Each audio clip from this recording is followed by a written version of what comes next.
this Saturday, 22nd of November. It doesn't feel like it, does it? Wasn't this the day President Kennedy was killed? Yes. The 22nd of November.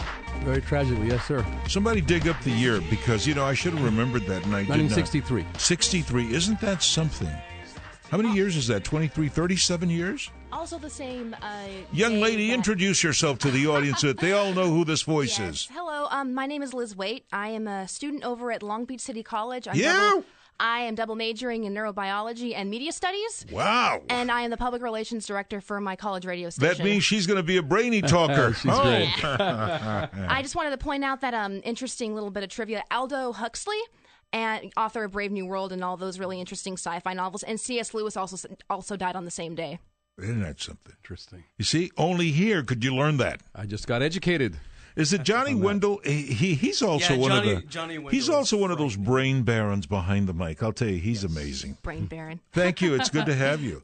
And we're going to talk to you in a little bit. Absolutely. The lifeblood of America has always been the immigrant. Yes. The innovation, the ability culture. to do. Yeah, the culture. Absolutely. We need that fresh blood. Look at Europe. Look at what's happened there. Look at Japan. Oh, shit. Japan's hurting right now because they don't really allow immigrants. Well, actually, they don't allow mixing. Yeah, it's a with very immigrants. homogenous society. Exactly. And they're losing population, too. Exactly. They have like the oldest population right now. So maybe as you go about your business, I go about mine in coming days, and we have these conversations with family and friends, move beyond the obvious. I mean, who's taking care of our kids?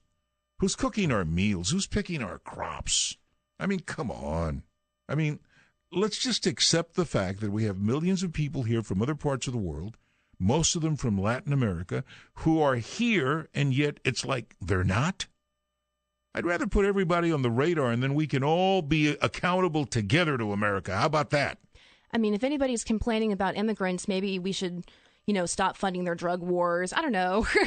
Stop, funneling money to these horrible horrible cartels who are actually making the environment so bad that these people want to come to America. Well, the solution certainly is not just in America. It's going to be the entire hemisphere. Look, I know it's not on our list of conversations today, but I want to ask you about this Bill Cosby thing, because I was just reading in the Times today how he went to Florida. He didn't talk about the allegations, and this is causing very heated and divided conversations in families. For instance, people saying, well, the women were, asking for it. Case in point. Asking for it. I didn't say. First of all, I didn't say you said anything. You just threw yourself under the bus. All right. But Brent is saying that one of the, I'm going to use the term alleged victims, says that she was handed a glass of wine and a pill. Okay, now you're the attorney. You're in the courtroom. This is many years ago. A lot of people I've heard say, give the guy a break. He's 77. All right. Where do you fall on this, Lawrence? Boy, you can only kick that can down the road so long until it comes up behind you and bites you on the backside. What do I think? I think this is why we have a jury system, folks. Don't incriminate somebody just because people say things. But when a jury speaks, that's the time to listen. So has a jury yet said he did anything? No. I didn't hear that. No. And I think, as far as I'm concerned, aren't we all innocent until we're proven guilty? But his shows have been canceled. I mean, the networks are dropping him like a hot potato. Well, I mean, that's the unfortunate reality. They're allowed to do that. They're probably violating contracts and will have to pay the consequences. And therein the law provides the remedy. Okay, but for people to pre-indict Bill Cosby, that's not the way the system works, Well, folks. what about people who pre-indict the women who have come forward? Some of them are being described as, shady. I made the analogy here to somebody in the PJ studio who said, okay, so a woman walks around with a short skirt. Does that give you the right to make assumptions? Young lady, you chime in here. Oh, man, I really wish this was Sirius XM radio, because there's so many colorful words I could contribute to this conversation. Listen, that whole asking for it thing is dehumanizing both to men and to women, because not also does it make women targets for violence and dehumanizes them as sex objects, it makes it sound like men are sub-rational apes who cannot control their prefrontal cortex enough to not put their hands on a woman without her consent. That offends me because men are rational beings. They're very intelligent. They can be held responsible for their actions. Okay, so then do we say then, Lawrence, that the studios have aired and we, the public, are jumping to seclusions again, like the Bowery Boys would say, the malapropism? Should we have just withheld any comment? But he's a public figure, man. Well, I mean, I don't think there's anything wrong with commenting on it, and there's nothing wrong with supposing and surmising, and I totally agree that any allegation that the women who come forward in this are, asking for it is just ridiculous. But, you always have to carefully examine motive, why people do things, and, and whether or not it's true. So that's all I can say as to whether or not he really did it. That's it for a jury to say. As to the social issues around it, well, there's a lot of people who say he did it, and that's very challenging for him. And he doesn't want to take the allegations head on and hold a news conference and address it. Well, obviously that's going to make him look more culpable. Can Bill Cosby have a fair trial anywhere in the world? I don't know. We have now Money in Politics around the corner. Peter Mathews coming up right after this. KEIB AM 1150. I'm David Cruz.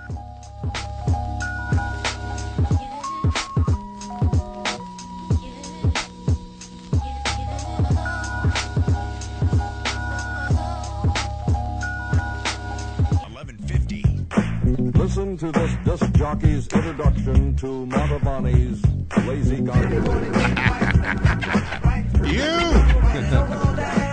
KEIB AM 1150. I like that. Brent at the controls. I feel like I'm in this starship. And you've got this huge control board there. And we are launched, hour number 2.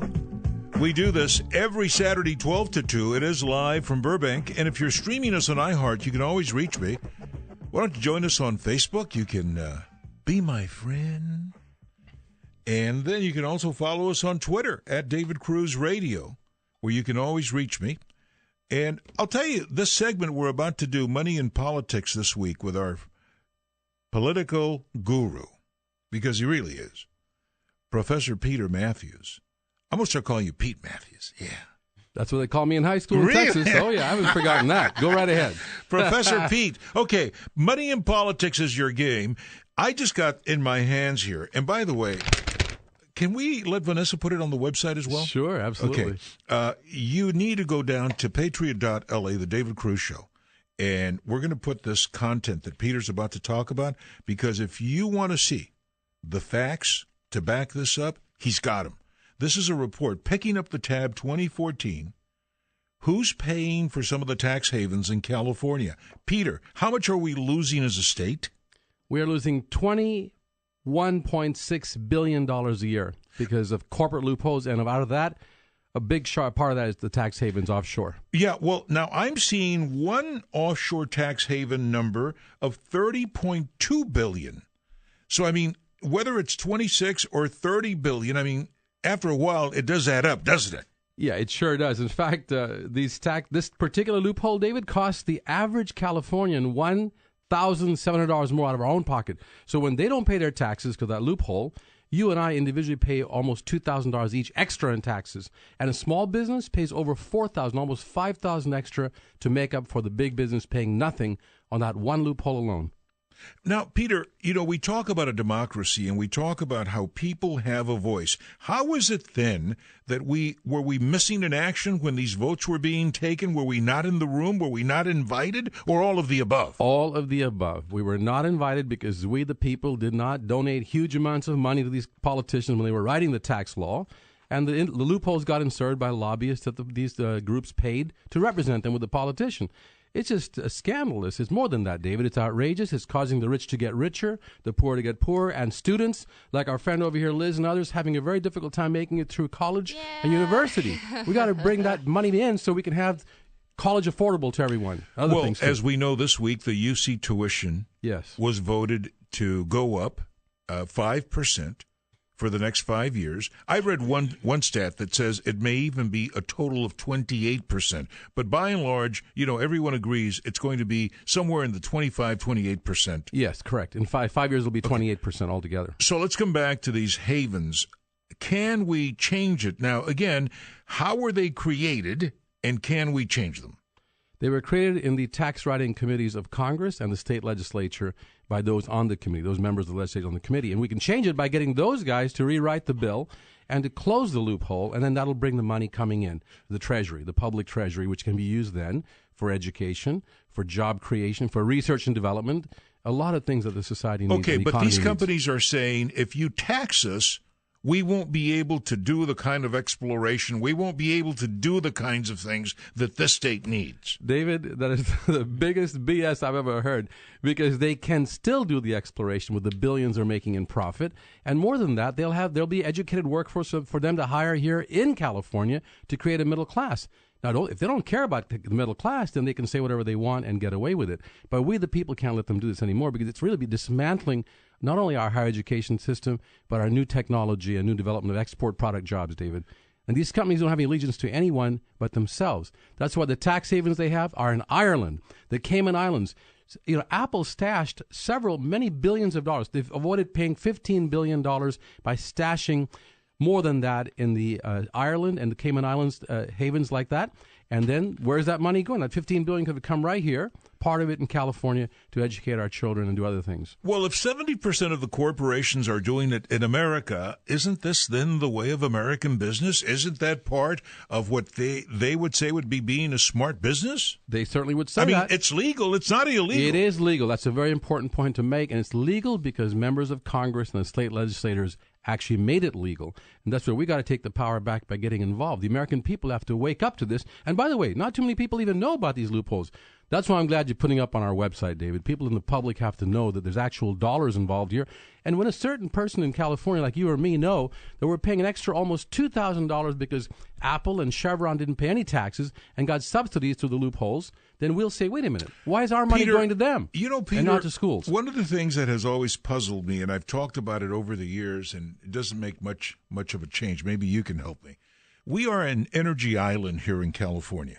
The refineries will say that we should only be able to burn fuel in our vehicles, for instance, that's refined here in California. So in essence, they've been granted a monopoly. But it's not done that way. You know that.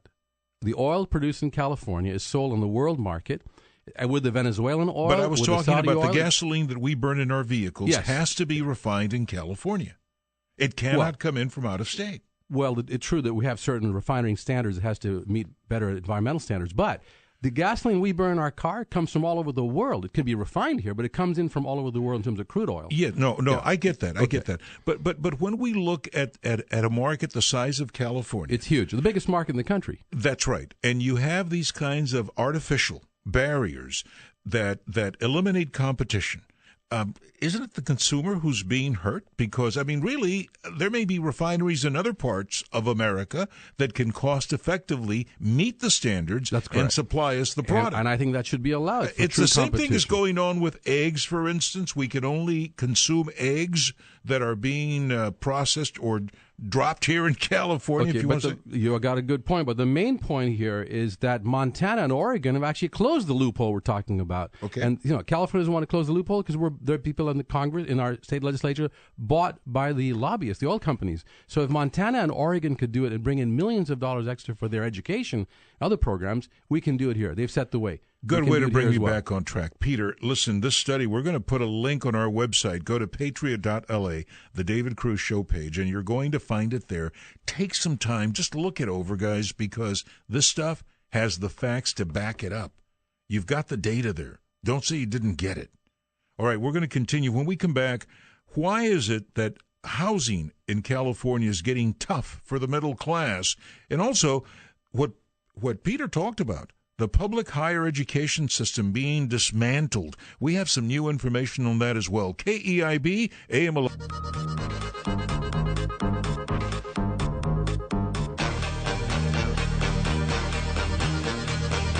KEIB AM 1150. David Cruz with you. David Cruz Show. Head on. During the week, you can find me at sister station KFI AM 640. Thanks for streaming us on iHeart if you are, or tuned in here in Southern California if you're visiting. All right, housing. I heard a story about it is so pricey now to live in the Bay Area in San Francisco. I lived there in the 80s and part of the 90s, but I'll tell you what it is today. It's incredibly expensive. Peter Mathews, our money and politics guy. Peter, you're telling me that now fewer and fewer homes in California, particularly here in Southern California, in L.A., are affordable to the middle class. Give me an example. That's what are you right. talking about? In L.A. County alone, if you're making the median income, the middle income of $54,000 a year, you can only afford 20% of the homes. 1 out of 5 homes are affordable to you to be able to buy. In San Francisco, it's 14%, David. And in parts of L.A. County, it's even lower than that. For example, the west side of L.A., like Santa Monica, that area, 14% can only afford to buy one out of this home. And it goes down. The numbers are even lower. Well, it's actually downtown L.A. it's 16%. Those numbers are really staggering, meaning the middle-class dream of home ownership has completely faded for most people, which is really a defining moment. Is it housing going up or is it income going down? It was housing going up, and now especially income going down over the years now. So it's both. It's a two-way street there that's driving the market because in out of California reach. It used to be, okay, pricing is going up, but incomes were going up. Correct. When manufacturing was strong here, we had higher wages and people could afford to buy a home. In fact, at one time, just one parent could buy the home with their income without even having to have the second person working outside the home. Now it's completely out of reach to a very small number of people, except for them. They can buy it. Others can't. Peter, I have people in the real estate business, friends, who tell me that one of their biggest gold mines has been foreign investors coming in buying homes cash. Cash, especially from China and other Asian countries where there's a huge amount of surplus dollars. And they're coming in here and buying these homes in cash and driving the prices up out of our reach. The only thing that's kept it somewhat affordable for even that smaller number of us is that the interest rates have been kept low, David, but those are about to go up as well. All right. So if housing is scarce, yes, and now you're competing with people who are plunking down cash. on the barrel head to be able to get a house, where are people living? Is it garages? Is it rental units? I mean, what's happening? They're moving into renting, but also they're doubling up and tripling up. Moving back with mama and daddy. Mom and dad, and then sometimes two families, extended families living together. I've been thinking about moving Mocha out. Necessity. Mocha and Raina gotta go, baby. Can I chime in on this one? Can I chime in on this one? Sure. Well, there's something called the new homeless. There's a lot of people who you interact with on a daily basis who are homeless and you don't know it. That is because very of true. the fact that the gentrification of neighborhoods where they're pushing out the undesirables but keeping the nice urban elements, that's pushing people away, the difficulties in income, the enormous discrepancies. You have people who are either totally fine, they've got mommy and daddy and they're sitting comfortably, they don't have to worry about anything, or you have people who are worried every single day that they're not going to have a couch to sleep on, and they're people with PhDs. They're people who are smart. They're not people who look like the raggedy homeless man. And that's happening quite frequently. So since you mentioned sofas, where are these people living? Where are they sleeping? Where are they staying? Couch surfing, from person to person's house that they Friends may and know. Relatives. Couch Friends surfing. and relatives. They sleep in homeless shelters. They sleep in cars. They even buy I've seen in Long Beach plenty of RVs that people have to move every single day to not have the police tow them away. And they live in those because they can't afford anything else. I think Liz has hit the nail on the head, David. She's probably not another part of the problem that most people ignore and overlook. It's so true. So what are we going to do? This is America, and home ownership was part of that American dream. I think you have to reverse policy completely at the federal and state level, and I keep on harping on this. You're not harping. I think you're reminding us of the intersection of money and politics in everything that you discuss, because that's really your focus. I get that. The only issue I have sometimes with your solutions is that they require a systemic change. Systemic. In other words, we've got to change it over there in D.C., and we've got and politicians Sacramento. and Sacramento. And to me, Peter, I'm just wondering, are people really awake to the need to? I mean, it's not a mañana thing; it's a right now thing. It has to happen yesterday, actually, for us to be saved out of this catastrophe. And I think people are not aware, David, about these numbers. That's why I tell you what I have in my book that I wrote. The numbers are right there, the statistics, the tables, and I show that a lot of times this is hidden from the mainstream media. what is exactly going on and the evidence of it. And now, it's very important that we talk to each other on this radio station is doing it with you. Well, because we do a lot of drive-by coverage. I mean, let's face it. I mean, media today, it's not like it used to be. Now it's you've got to create a lot of content. Yeah. We're not even talking about stories. We're talking about content because it's, media is a voracious monster, continues to digest and eat content, because we're watching 24/7 on cable. Hey, I want to ask you about the study that you touched on also that you brought today, and it has to do with the dismantling of public education. Now, a lot of people think that's just, a conspiracy theory, but you've got data to support that. What's going on with that? I would like our station or our program to put this up on the website. This has to be done. It's in Dissent Magazine by Aaron Brady and Mike Congsall. From the master plan to no plan, it says, the slow death of public higher education, David. We had a consensus. In the 1900s, we had Republican governors like Hiram Johnson, other moderate Republicans like Earl Warren later on, and they agreed that the middle class and working poor have to have opportunity by having a fully funded, tuition-free or low-tuition public education.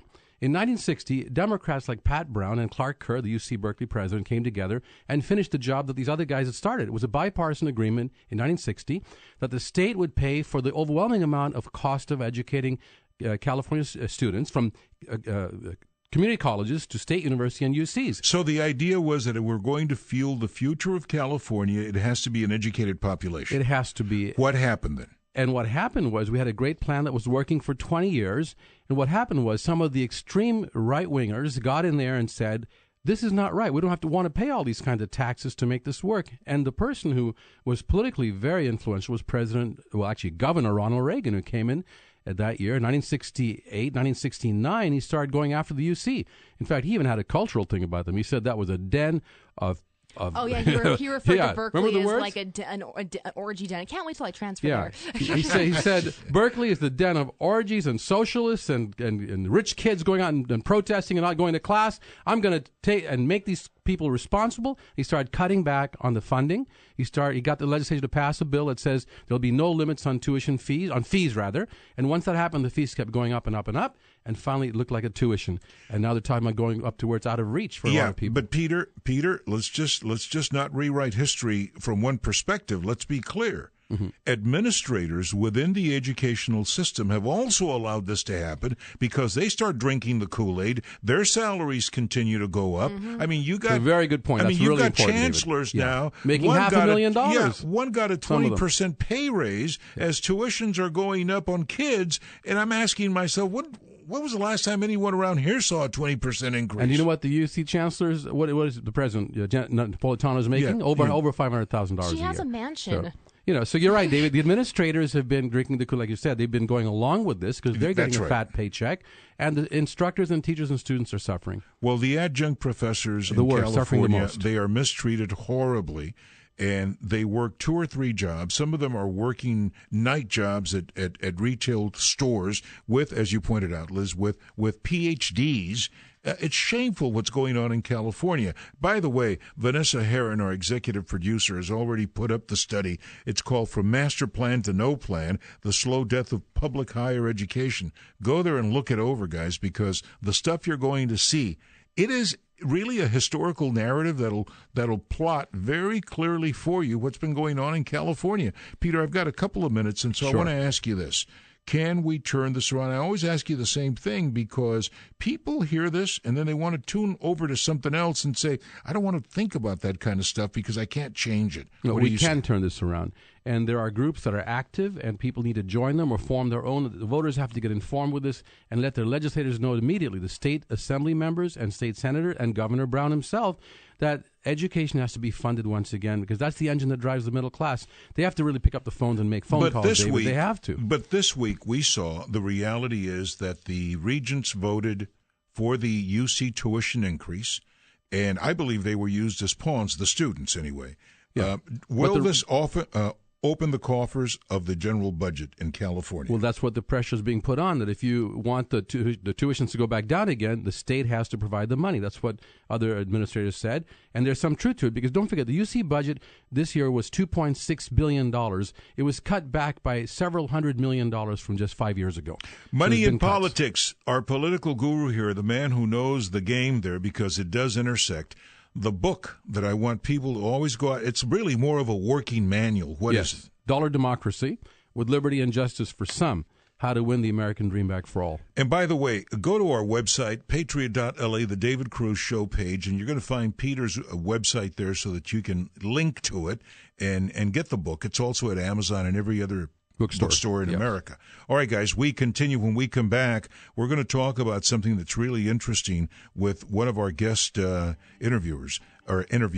CC Cortez, founder of Claudia's Closet, Newbury Park. KEIB AM 1150.